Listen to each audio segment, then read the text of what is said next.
Hi, today's About the Book video is going to be about the importance of being earnest by Oscar Wilde.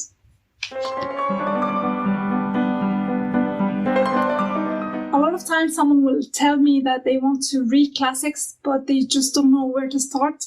Sometimes those who haven't read many classics will think of classic books as something that is very old and complicated and perhaps even boring. So if you're also someone who's afraid to approach classics for these reasons, I highly recommend this short, fun read. It could look a bit bigger, depending on the edition, but it's still a comparatively short read, shorter than most classics. And because it's a comedy, I think it's an easy introduction to classic reading in general. The book's subtitle is A Trivial Comedy for Serious People, so it makes it clear that this is nothing but fun. As usual, I will start with short, unspoiler summary, and then I will discuss the characters and the themes a little bit. It's a comedy about two friends, Jack and Algernon.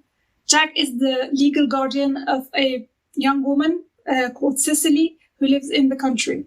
And because Jack likes to go to town often, he invented a brother and called him Earnest, who is very irresponsible and gets in all sorts of trouble. And hence he becomes his reason to go to town often to check on him. Now Jack has a woman friend in town to whom he wants to confess his love, and she knows him by the name of Earnest. So basically he is known in the country as Jack and in the town as Earnest. I'm not sure, but I think the only reason he introduced himself to her as Earnest is because she loves that name. That woman is Gwendolyn, and she is Jack's friend's cousin, and she has a very strict and traditional mother. Now Jack's friend Algernon comes from a very big family, and whenever he wants to excuse himself from family engagements, he would tell them that he is going to see his sick friend.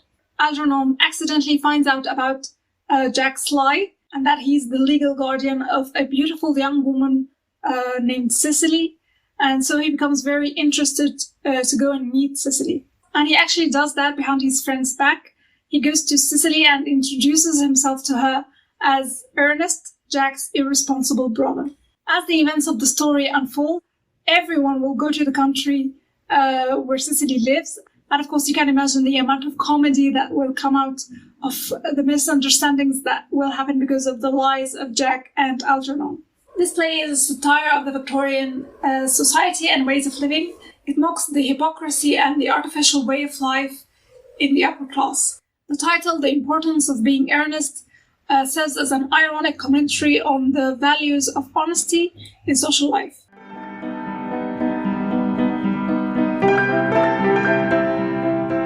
Since we talked a little bit about the two main male characters in the summary, who are basically liars despite their earnest feelings towards their loved ones, I think I should talk a little bit more about the two main female characters, Gwendolyn and Cicely. Both of them are for some reason obsessed with the name Earnest. Both of them want to marry a man named Earnest. Although both of them are very different in character, Gwendolyn is more mature and experienced, while Cicely is kind of a silly young woman who doesn't care much about her education.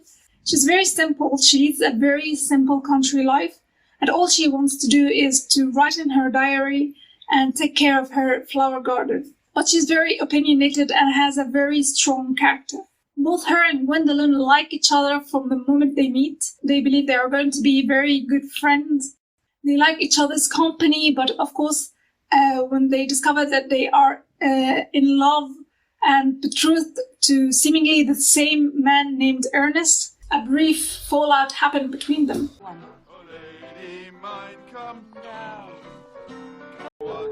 Sleeps within the town. Let us preserve a dignified silence. Certainly, it's the only thing to do now.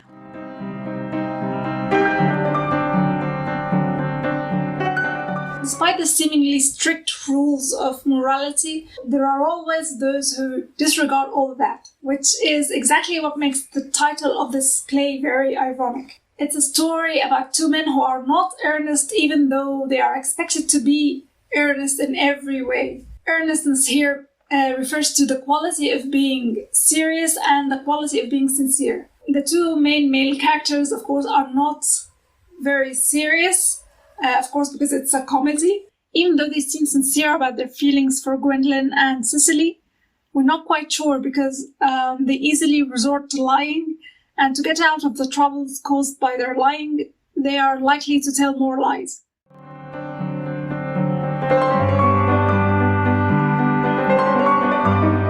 The play kind of makes a distinction between lying and imagining life in a different way to make it feel nicer.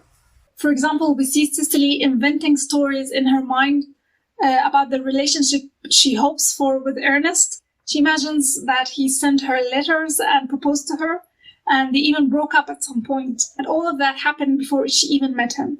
Algernon also invents stories to tell his extended family members, and these lies are detected as artistic rather than pathological lying, as opposed to when Jack goes very far to convince his family of his lies. As I said in the beginning of this video, if you want to start to read classics and you just don't know where to start, I highly recommend this short drama by Oscar Wilde. It's really quite fun, even by modern standards. This is a book to read many times. The humorous exchange between the characters is very entertaining, but it still has this usual quality about classic books that I personally like, which is that it kind of makes you forget about modern life for just 1 second. When I'm reading classics, I'm reading about problems and conflicts that are simply not a problem for us anymore in this day and age. And sometimes we learn the roots of a certain social problem that we are facing today when we are reading a classic book.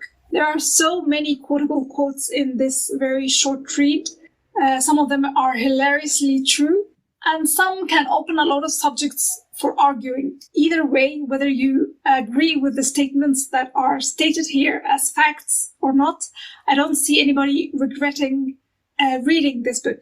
Something else I noticed in this story is that love confessions come very quickly. There's no time given for build-up. But then again, I don't call this a romantic comedy. It's a comedy with a romantic plotline. But even though the way the characters confess their love is unrealistic, I found this rushed love confessions refreshing. Like, why not? Let's love each other. It's a bit crazy and goes against every modern concept that we have about relationships and how they should be. But it also what makes this book charming and gives it an extra comic atmosphere. I hope you enjoyed watching this video. If you did, like and subscribe, and see you in the next video.